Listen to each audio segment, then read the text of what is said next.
Good morning વિદ્યાર્થી મિત્રો, આપણે 12મા ધોરણની અંદર ચેપ્ટર નંબર 10 ચાલુ કરેલું છે. માનવ કલ્યાણની અંદર સૂક્ષ્મજીવોનો ફાળો.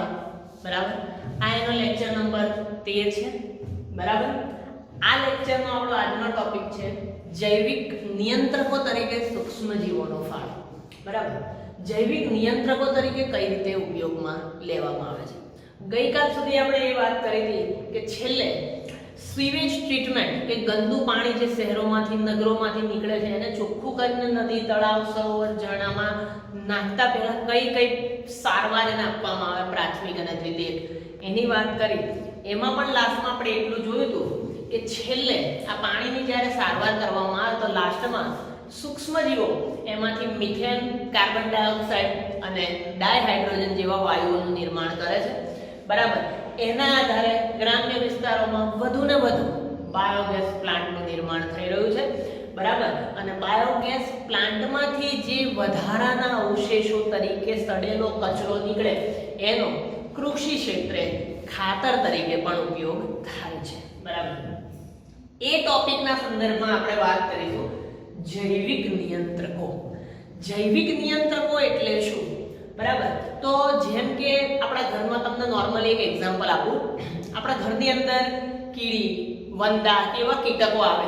બરાબર, એટલે આપણે એનો નાશ કરવા માટે અલગ અલગ પ્રકારની દવાઓ છાંટતા હોય છે, પાવડર નાખતા હોય છે, અને ઘણીવાર પેલો કાલા હીટ અને એવા સ્પ્રે પણ આવે છે. બરાબર, એ છાંટતા હોય છે. કેમ? કારણ કે આપણે એ કીટકોથી બરાબર આ છુટકારો મેળવવો છે. એટલે આપણે એ પ્રકારના કેમિકલ્સ, આ બધા શું છે, રસાયણ છે. બરાબર, તો એ રસાયણનો ઉપયોગ કરતા હોય છે.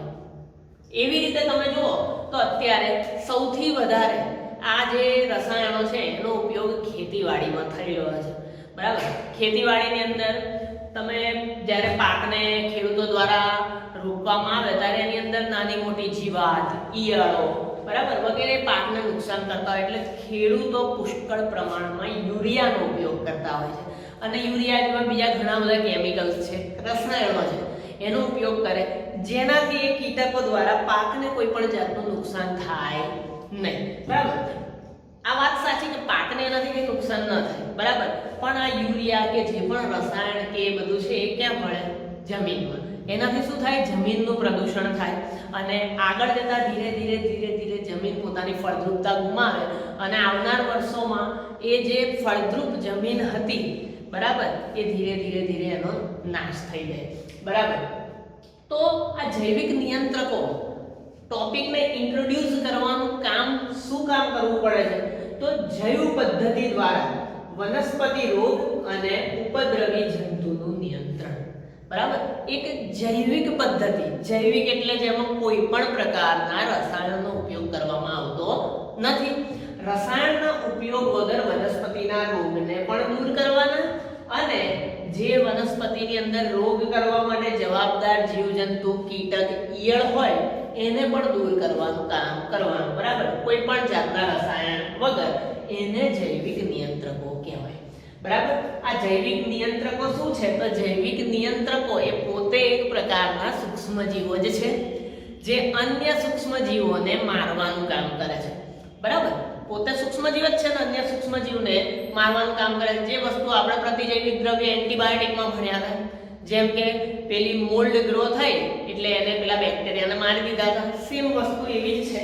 બરાબર, તમે જુઓ આધુનિક યુગની અંદર જે વસ્તી વધારો, વસ્તી વિસ્ફોટ એટલો બધો છે તો જે ખોરાકની માંગને પહોંચી વળવા માટે ખેતી ઉપર અત્યારે વધારે ભાર પડે છે.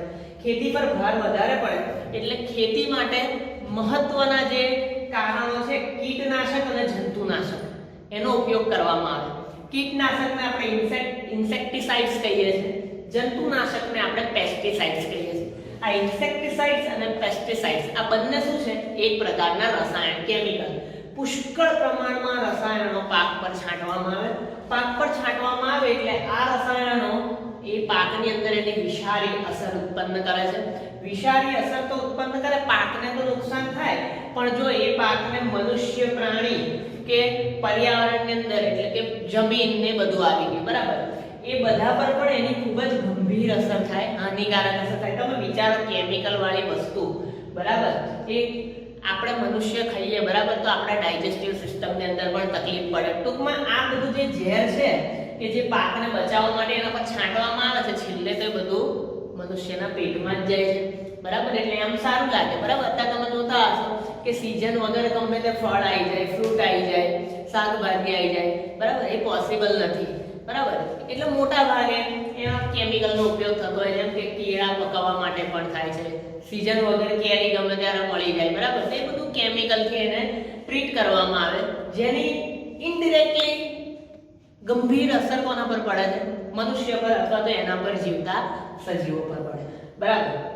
તો આ કીટનાશક અને જંતુનાશક બરાબર એ નાખવામાં આવે, ઇન્સેક્ટિસાઇડ્સ અને પેસ્ટિસાઇડ્સ. તો એમાં જે કેમિકલ છે એના દ્વારા રસાયણમાંથી ઝેર ઉત્પન્ન થાય અને એ ઝેર મનુષ્ય, પ્રાણી, પર્યાવરણ, જમીન બધા જ માટે નુકસાનકારક છે, પ્રદૂષિત કરે એને બરાબર.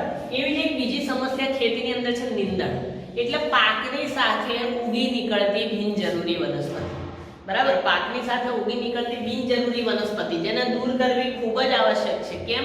કારણ કે જો એને દૂર નહીં કરવામાં આવે તો પાકને જે પોષક દ્રવ્ય જોઈએ છે એ પાકને નહીં મળે, પણ એની બાજુમાં જે બિનજરૂરી ઘાસ કે એવી નીંદણ જેવી વનસ્પતિ ઉગી ગઈ હશે એને, તો નીંદણનાશક દવાઓનો પણ છંટકાવ કરવામાં આવે. તો જેટલી વધારે નીંદણને દૂર કરવા માટે દવાઓ નાખવામાં આવે એ બધી દવાઓ ક્યાં જાય? જમીનમાં ઉતરે. જમીનમાં ઉતરે એટલે એના દ્વારા જમીનનું પ્રદૂષણ થવાના ચાન્સીસ વધે, અને જમીનનું પ્રદૂષણ થાય એટલે ફરી એના પર જ્યારે બીજી વાર ખેતી કરવામાં આવે બરાબર, અન્ય કોઈ પાક લેવામાં આવે તો એ પાકની અંદર પણ આ કેમિકલ રસાયણો ભળે અને એ પાક પર નિર્ભર જે પણ પશુ પક્ષી કે મનુષ્ય હોય એના શરીરમાં જાય અને એ ગંભીર રીતે નુકસાન કરવા માટે જવાબદાર માનવામાં આવે છે. એટલે આ નીંદણનાશક છે, કીટનાશક છે, જંતુનાશક છે, એ બધા રસાયણ કેમિકલનો ઉપયોગ કર્યા વગર બરાબર એના સબસ્ટિટ્યુટ તરીકે જૈવિક નિયંત્રકોનો ઉપયોગ કરવો જોઈએ બરાબર. જૈવિક નિયંત્રકોનો ઉપયોગ ક્યારે થાય? કે જ્યારે ખેડૂત કાર્બનિક ખેતી કરવા માટે તૈયાર થાય. ઓર્ગેનિક ફાર્મિંગ આપણે જેને કહીએ છીએ. કાર્બનિક ખેતી એટલે એવી ખેતી કે જેમાં કોઈ પણ પ્રકારના રસાયણનો ઉપયોગ કરવામાં આવતો નથી.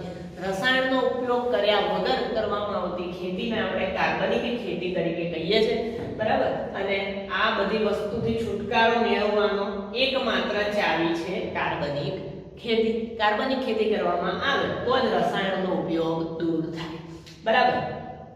જે જમીન છે બરાબર, જમીનની અંદર જેટલી વિવિધતા વધુ હશે એટલું એનું સ્થાયી પણ વધુ. એટલે તો જમીન, તમને મિત્રો ખબર છે કે જમીનની અંદર પુષ્કળ પ્રમાણમાં પાણી છે, સાથે મિનરલ્સ છે, ખનિજ દ્રવ્યો બરાબર. તો જમીનની અંદર ખનિજ દ્રવ્યો ક્યારે વધારે હોય? જ્યારે જમીન ફળદ્રુપ હોય બરાબર. જમીન ફળદ્રુપ હશે તો જ એની અંદર વધારે પોષક તત્વો હશે. પણ જો જમીનમાં આપણે ગમે તેમ આ રસાયણો નાખ કરીશું, જમીનની ફળદ્રુપતા ઘટશે. જમીનની ફળદ્રુપતા ઘટે એટલે એનું સ્થાયીપણું ઘટે, એની વિવિધતા ઘટે. વિવિધતા ક્યારે વધારે હોય? અંદર વધારે પડતા પોષક દ્રવ્યો હોય તો એવું કહેવાય કે જમીનની વિવિધતા વધુ છે. વિવિધતા વધારે છે એટલે જમીન વધારે સ્થાયી છે, વધારે અનુકૂળ છે પાક લેવા માટે. પણ જો એની અંદર નરા કેમિકલ નાખ કરીશું બરાબર, એટલે એની વિવિધતા પણ ઘટશે અને એનું સ્થાયીપણું પણ મિત્રો ઓછું થવા લાગે બરાબર. એટલે કેમિકલનો જે ઉપયોગ છે એને ટાળવા માટે કાર્બનિક ખેતી ઉપર મદાર ઉભો પડે. પછી અહીંયા ધ્યાન આપીએ તો હાલના જે ખેડૂતો છે બરાબર, એ મોટા ભાગના પરંપરાગત ખેતી કરવા માટે બંધાયેલા છે. કેમ? કારણ કે એમના બાપ દાદાઓથી માંડીને બધાએ આ જ ખેતી કરી છે. પપ્પાએ કહ્યું હોય કે બેટા આ વસ્તુ ના ઉગે ફટાફટ, આની અંદર 2-3 ટન યુરિયા નાખી દો, આ કેમિકલ નાખી દો, ફલાણું નાખી દો બરાબર. એટલે ખેડૂતો બધે એ ખેતીથી ટેવાયેલા છે. હાલની જે ઓર્ગેનિક ફાર્મિંગ છે એના વિશે હજી એ લોકોને ખબર નથી બરાબર. બીજું કે ગમે તેમ દવા નાખીને કીટનાશક કે જંતુનાશક દવા નાખીને કીટકોને જંતુઓને દૂર કરવાથી પાકને ફાયદો થાય એવું નથી, પણ જમીનની અંદર કેટલાય એવા જંતુઓ અને કીટકો હાજર છે જે પાક માટે ઉપયોગી પણ છે બરાબર, લાભદાયી પણ છે. એવું નથી કે ખાલી હાનિકારક છે. એટલે જો તમે ગમે તેમ કેમિકલ નાખો તો જે જરૂરી કીટક છે ને એ મરી જશે બરાબર. એ વસ્તુ આપણે ટાળવાની છે બરાબર. જો ખેડૂતો પરંપરાગત ખેતી કરે જેની અંદર રસાયણનો ઉપયોગ થતો હોય તો આડેધડ એની અંદર રસાયણ નાખે એટલે જમીનની અંદર રહેલા સૂક્ષ્મ સૂક્ષ્મજીવોનો નાશ થવા લાગે. ગમે તે રીતે કેમિકલ નાખે એટલે સૂક્ષ્મજીવો મરી જાય. સૂક્ષ્મજીવ મરી જાય એટલે શું થાય? તો એ સૂક્ષ્મજીવ પર જીવતા અન્ય પરોપજીવી પરજીવી પ્રાણીઓ હોય એ પણ બિચારા મરી જાય, એ પણ સર્વાઈવ કરી શકે નહીં. એટલે જે આહાર શૃંખલા છે, જીવન ચક્ર છે, એની અંદર પણ ખલેલ પડે, નિવસન તંત્રને પણ નુકસાન થાય. બરાબર. જે ઓર્ગેનિક ફાર્મર છે, ઓર્ગેનિક ફાર્મર એટલે કે કાર્બનિક ખેતી કરતો ખેડૂત, બરાબર, જે કોઈ પણ જાતના કેમિકલનો ઉપયોગ કરતો નથી, એ જીવાતનું નિયંત્રણ અથવા નિવારણ કરવું અશક્ય માને છે. કેમ? એવું માને છે કે જીવાતને કોઈ દિવસ જમીનમાંથી દૂર કરવી જોઈએ નહીં. જો જીવાત અને ઈયળને જમીનમાંથી દૂર કરી દેવામાં આવે તો એના વગર એ જીવાત કે ઈયળ પર જીવતા પરપક્ષી અથવા પરોપજીવી કીટક કે અન્ય પ્રાણીઓ જીવી શકે નહીં. ઇનડિરેક્ટલી એમનો પણ આપણે નાશ કરી રહ્યા છે કે જે પાકને કોઈ પણ રીતે નુકસાન પહોંચાડતા નથી. એટલા માટે બને એટલો રસાયણોનો ઉપયોગ ટાળવો જોઈએ. બરાબર.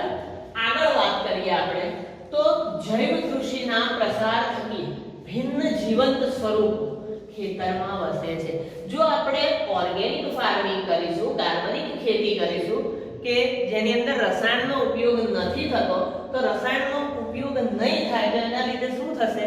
તો જમીનની અંદર જે અલગ અલગ અને હજારો લાખોની સંખ્યામાં નાના નાના કીટકો અને સજીવો રહેલા છે એને નુકસાન થશે નહીં અને ખેતરની અંદર રહી શકશે અને જરૂર પડે એ ખેતીની અંદર ઘણા બધા ઉપયોગી એવા ફળદ્રુપ કાર્યો કરવામાં પણ આપણને મદદ કરશે. ઉપરાંત તેમના જીવન ચક્ર, ખોરાક ગ્રહણ વગેરે પર ધ્યાન આપવું જોઈએ જેથી નિવસન તંત્રની અંદર પણ કોઈ પણ જાતની ખલેલ પડે નહીં મિત્રો. એટલે ધ્યાન રાખવા માટે ઓર્ગેનિક ફાર્મિંગને ઇન્ટ્રોડ્યુસ કરવામાં આવી છે. જેના આપણે એક એક્ઝામ્પલની વાત કરીએ કે જો આપણે આ રાસાયણિક પદાર્થોનો ઉપયોગ બંધ કરી દઈશું અને ખેતીની અંદર સૂક્ષ્મ જીવો દ્વારા બનાવવામાં આવતા પ્રોડક્ટ નાખીશું કે જે અન્ય સૂક્ષ્મ જીવોને પાકમાંથી દૂર કરે છે, તો એનો ફાયદો શું થશે? તો એક એક્ઝામ્પલ મેં અહીં આગળ લખેલું છે, લેડીબર્ડ અને ડ્રેગન ફ્લાય. તીતી ઘોડો, તમે નામ સાંભળ્યું છે, બરાબર? તીતી ઘોડો એના જેવા કીટકો, લેડીબર્ડ અને ડ્રેગન ફ્લાય કે જેના શરીર પર લાલ અને કાળા ટપકા આવેલા હોય છે, એ જો વધુ પડતા ખેતરમાં જોવા મળશે તો એના દ્વારા એફિડ્સ અને મચ્છરોથી છુટકારો મળે. કેમ? કારણ કે એફિડ્સ અને મચ્છરો ખાઈને આ લેડીબર્ડ અને ડ્રેગન ફ્લાય જીવતા હોય. બરાબર. એટલે જો આપણે લેડીબર્ડ ને ડ્રેગન ફ્લાયને જ મારી નાખીએ, ક્યારે મારી નાખીએ? કે આપણે ખેતરમાં દવા નાખીએ એટલે લેડીબર્ડ ને ડ્રેગન ફ્લાય મરી જાય. એ મરી જાય તો એફિડ્સ અને મચ્છરનો ઉપદ્રવ વધી જશે. પછી પાછા એને મારવા માટે બીજી દવા નાખવી પડે. એના કરતાં જો ખાલી આ લેડીબર્ડ અને ડ્રેગન ફ્લાયને નુકસાન ન થાય એ રીતે ખેતી કરવામાં આવે તો એફિડ્સ અને મચ્છર ઇનડિરેક્ટલી ઓછા થઈ જશે. કારણ કે આ એફિડ્સ અને મચ્છરનો એક ખોરાક તરીકે ઉપયોગ કરે અને ઇનડિરેક્ટલી એના લીધે આનો ઉપદ્રવ ખૂબ જ ઓછો થઈ જાય અને આપણને છુટકારો મળી જાય મિત્રો. તો તમે જોયું કે કઈ રીતે આપણે કોઈ પણ જાતના રસાયણો વગર, આ તો મેં હજી એક જ એક્ઝામ્પલ આપ્યું છે, આના બીજા ભાગની અંદર આપણે બીજા ઘણા બધા એક્ઝામ્પલ જોઈશું કે કઈ રીતે જૈવિક પદાર્થોનો ઉપયોગ કરીને, જૈવિક નિયંત્રકોનો ઉપયોગ કરીને આપણે સારામાં સારું કામ મેળવી શકીએ, વધુમાં વધુ પ્રોડક્શન મેળવી શકીએ. તો વિદ્યાર્થી મિત્રો, આ જે ક્વેશ્ચન છે 3 માર્ક્સમાં પૂછાય છે, બરાબર? આને ખૂબ જ વ્યવસ્થિત રીતે અને ધ્યાન આપીને તમારે તૈયાર કરવાનો રહેશે.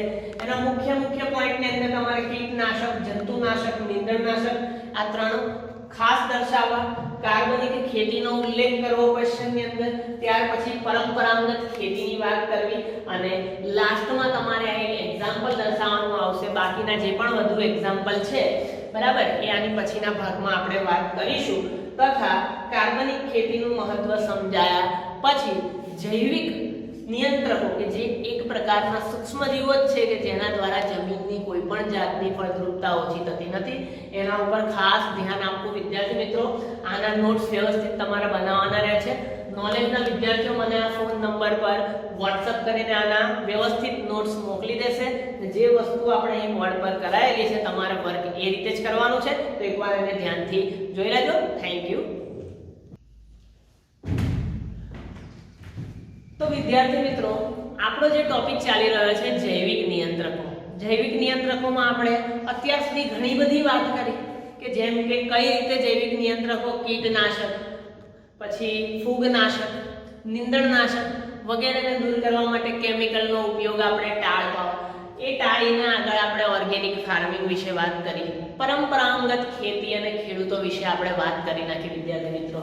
ત્યાર પછી કઈ રીતે એના દ્વારા સૂક્ષ્મજીવોના જીવન ચક્ર વગેરેને પણ એનાથી કઈ રીતે અસર થાય એવી ઘણી બધી વસ્તુઓની આપણે ચર્ચા કરી. અને લાસ્ટમાં વિદ્યાર્થી મિત્રો એક ઉદાહરણ આપણે સમજ્યા કે લેડીબર્ડ અને ડ્રેગન ફ્લાય આ બે એવા પ્રાણીઓ હતા, એવા કીટકો હતા કે જે એફિડ અને મચ્છરનો ઉપદ્રવ ઘટાડે.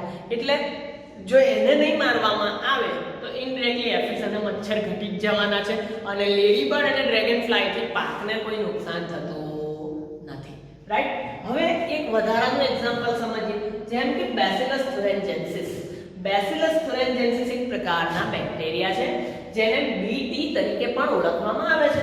બેસિલસ thuringiensis જેને બીટી કહેવાય છે. બેસિલસ thuringiensis જે પતંગિયાની ઈયળના નિયંત્રણ માટે જવાબદાર છે. પતંગિયું હોય ને વિદ્યાર્થી મિત્રો, પતંગિયાના લાર્વા, ડીંભને શું કહેવાય? ઈયળ. પહેલા ઈયળ હોય અને ઈયળની અંદર કાયાંતરણની પ્રક્રિયામાંથી એ પસાર થાય અને ધીરે ધીરે એમાંથી એક પતંગિયાનું નિર્માણ થાય. તો આ પતંગિયા દ્વારા પાકને નુકસાન થતું હતું. તો પતંગિયા દ્વારા જ્યારે પાકને નુકસાન થવા લાગે તો એ પતંગિયાની ઈયળને નિયંત્રિત કરવા માટે બેસિલસ thuringiensisની સારવાર એને આપવામાં આવી. કઈ રીતે? તો જે પણ પાક હોય એના શુષ્ક બીજાણુ સ્વરૂપે પેકેટમાં આ બેસિલસ thuringiensis નું બિયારણ ઉપલબ્ધ હોય છે. બરાબર. બેસિલસ thuringiensis આ બિયારણ ઉપર છાંટવામાં આવે છે. બરાબર. જ્યારે બિયારણ પર બેસિલસ thuringiensis છાંટવામાં આવે એ પહેલા એને પાણીમાં બોળવામાં આવે છે અને પછી રાઈ અને જે ફળાઉ વનસ્પતિ હોય એની ઉપર એનો છંટકાવ કરવામાં આવે છે. એકવાર રાઈ કે ફળાઉ વનસ્પતિ ઉપર એના શુષ્ક બીજાણુઓ ઉપર આ બેસિલસ thuringiensis ના પાવડરનો છંટકાવ કરવામાં આવશે એટલે એ શું કરે તો આ જે પણ કીટક એના ડીંભ છે, કીટકના ડીંભ એટલે ડીંભને આપણે ઇંગ્લિશમાં લાર્વા કહીએ છીએ. બરાબર. ડીંભ એટલે એવી વસ્તુ કે જેમ કે એક પતંગિયું છે. પતંગિયું જ્યારે કોઈ નવા બચ્ચાને જન્મ આપે ત્યારે એક નવા પતંગિયા સ્વરૂપે જન્મ નથી લેતું. એમાંથી પહેલા ઈયળનું નિર્માણ થાય. ઈયળ ધીરે ધીરે ઘણી બધી કાયાંતરણની પ્રક્રિયાઓમાંથી પસાર થાય પછી એમાંથી એક પુખ્ત પતંગિયાનું નિર્માણ થાય. એટલે જે કીટકના ડીંભ હશે, બરાબર, ડીંભ અવસ્થા, જેમ આપણામાં બાલ્યાવસ્થા આવે એમ કીટકોમાં ડીંભ અવસ્થા આવે. તો કીટકના ડીંભ છે, બરાબર, એ આ જે તે વનસ્પતિ છે, રાઈ અથવા ફળ આપતી વનસ્પતિ, એના પાંદડા કે એના ફળને ખાશે એટલે એના પર તો ઓલરેડી આપણે છાંટેલું છે બેસિલસ thuringiensis. એટલે આ ડીંભના શરીરની અંદર શું જશે? બેસિલસ thuringiensis જશે, બીટી જશે. એટલે એ આ ડીંભના અન્નમાર્ગમાં પહોંચશે. જ્યારે ડીંભના અન્નમાર્ગમાં બીટી પહોંચે એટલે એ કીટકના શરીરની અંદર આ બીટીમાંથી ઝેર મુક્ત થાય. બરાબર. વિષ મુક્ત થાય.